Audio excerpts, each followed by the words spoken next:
This is a video from section 14.2. The directions say to find the limit. These problems are taken out of the Stewart Calculus textbook, 9th edition. And we're going to start off with problem number 5.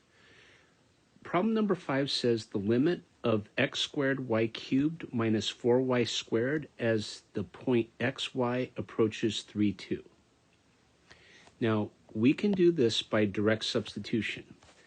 So I'm going to replace x with 3 and y with 2, okay, in this function. And so here I'm going to get 3 to the second times 2 to the third minus 4 times 2 to the second. But this is 9 times 8 minus 4 times 4, which is equal to 72 minus 16.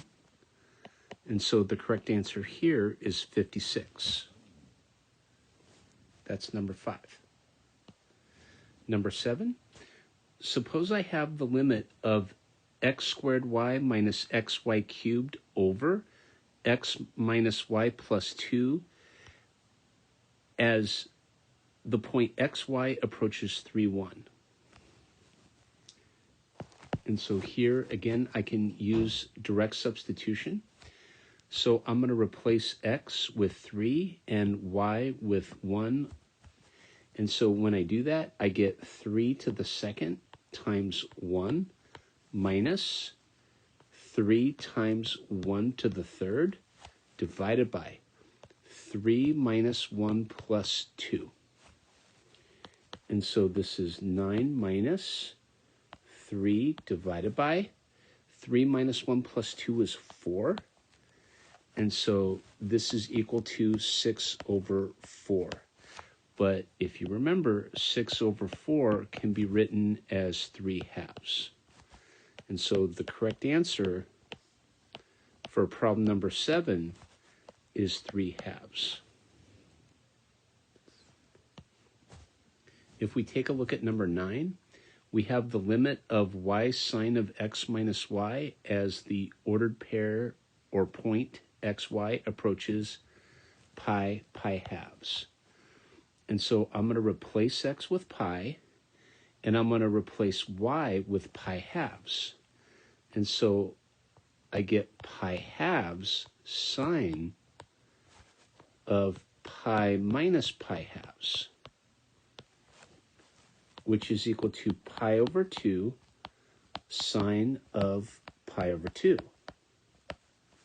But remember, pi over 2 sine of pi over 2, this is equal to pi over 2 multiplied by 1, which is equal to pi halves. Remember, sine of pi over 2 is 1.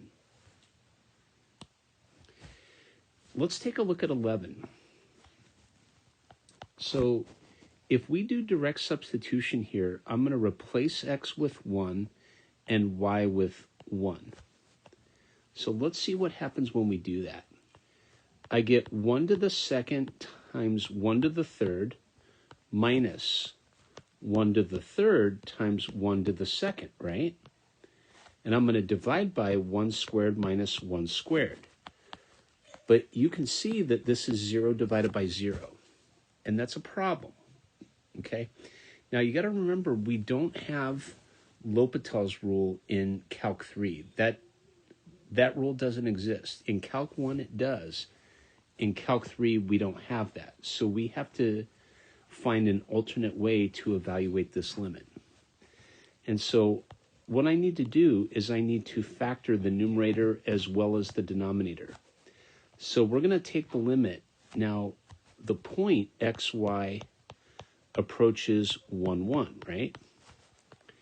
Now, the function I'm dealing with, I'm going to factor out x squared y squared from the numerator. When I do that, I get y minus x. And x squared minus y squared can be factored as x plus y times x minus y.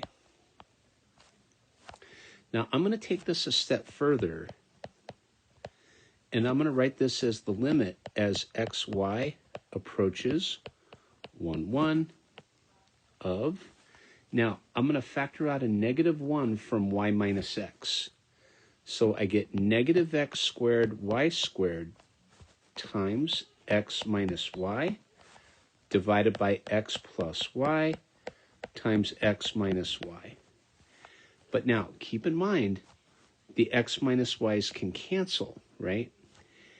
And so what we end up getting is the limit as the ordered pair xy approaches 1, 1 of negative x squared y squared divided by x plus y. Now I could replace x with 1 and y with 1. Now it's okay.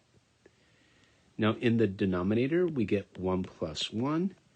In the numerator, we get negative of 1 squared times 1 squared. And so the answer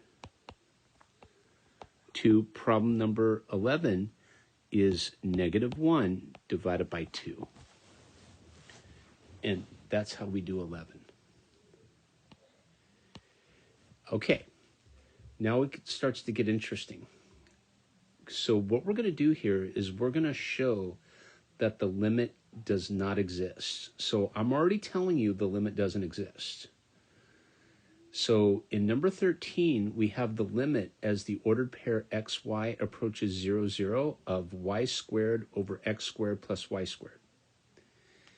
Now, so what we're going to do is we're going to let f of xy be y squared over x squared plus y squared. And what we need to do here is we're going to pick two paths.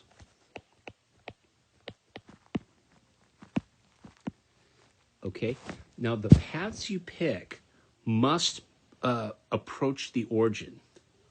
So in other words, y equals x plus 1 doesn't make any sense, because if you pick y equals x plus 1, you're not coming anywhere close to the origin, right? Because it passes through the, it passes through the y-intercept 0, 1, for example, right? Now, so what I'm talking about is we're going to pick a first path. So I'm going to let x equal y.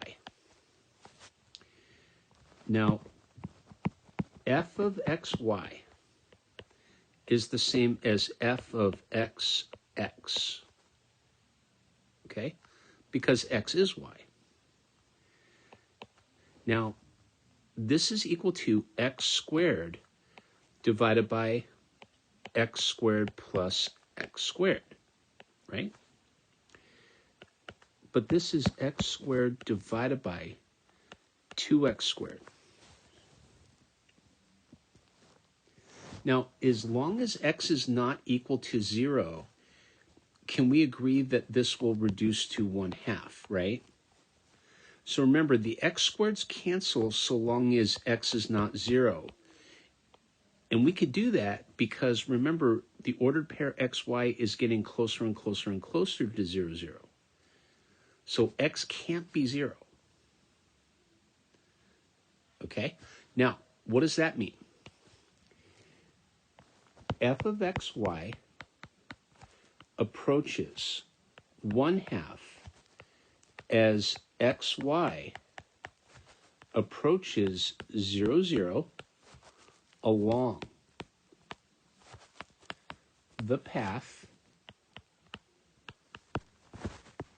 x equals y. Okay? Now, we figured out a first path. Now, what we need to do is we need to figure out a second path.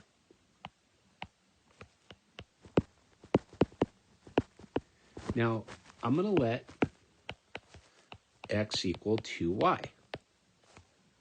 So f of xy is equal to f of 2y, y.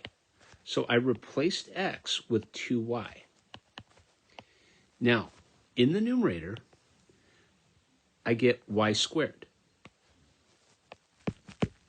In the denominator, I get 2y to the second plus y squared, which is equal to y squared divided by 4y squared plus y squared. But this is y squared divided by 5y squared. And this is equal to 1/5 so long as y doesn't equal 0, right? Then that makes sense. And so f of xy approaches 1/5 as xy approaches 0, 0 along x equals 2y. And since we get two different limits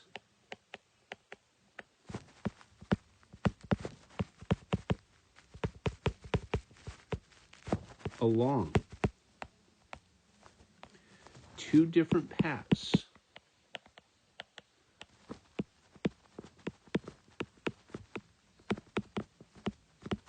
the limit doesn't exist. So for the limit to exist, and if you don't mind, I'm going to put DNE for does not exist. No matter which path we take, we have to get the same limit no matter what for the limit to exist. If we pick two paths and we get two different limits along two different paths, that's enough to prove that the limit doesn't exist. It's a little more complicated in a Calc 3 because you can come at 0, 0 from infinitely many ways. Versus in something like a Calc 1, you have a number line, and here you're on a number line, and you're approaching A from either one of two directions. But when you're in a 402 class or a Calculus 3 class, by the way, 402 is the number we use at Sacramento City College. In this type of class, you can approach the origin from many different ways. So it's something to be mindful of. Let's take a look at another example here. We're going to show that the limit as the ordered pair xy goes to 0, 0 of x plus y to the second over x squared plus y squared does not exist. So what I'm going to do is I'm going to let f of xy equal x plus y to the second divided by x squared plus y squared. Now, we can do something similar. So I'm going to pick a path. Let's let y equal x. So f of xy equals f of xx, right? And so we get x plus x to the second divided by x squared plus x squared. So this is 2x raised to the second divided by 2x squared. But this is 4x squared divided by 2x squared. Now remember, this is 2, but that's so long as x is not 0. And it can't be, because notice how the ordered pair xy is approaching 0, 0, right? And so what we say is f of xy approaches 2 as xy approaches 0, 0 along the path y equals x. Okay? Now, let's do a second path. And by the way, I could make another video and we can practice more, okay?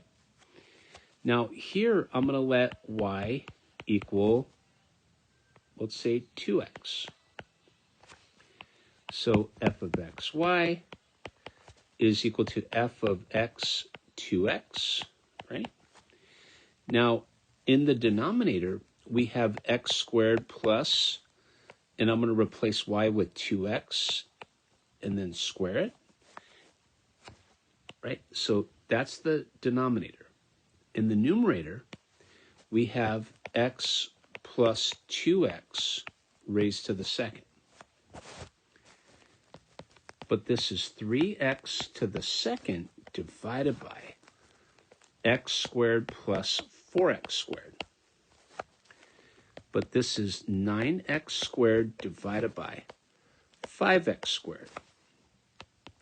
But this is 9/5. And remember, this is true so long as x is not equal to 0.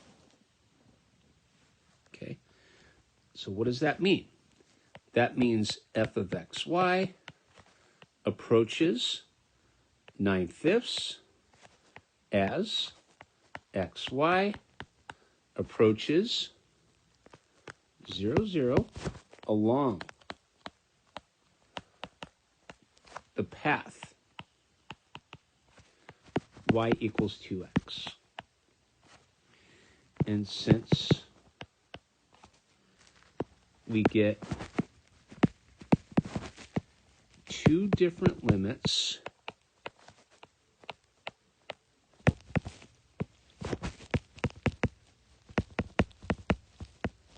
along two different paths,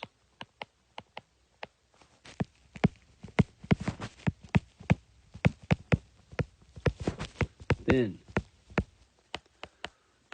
the limit doesn't exist.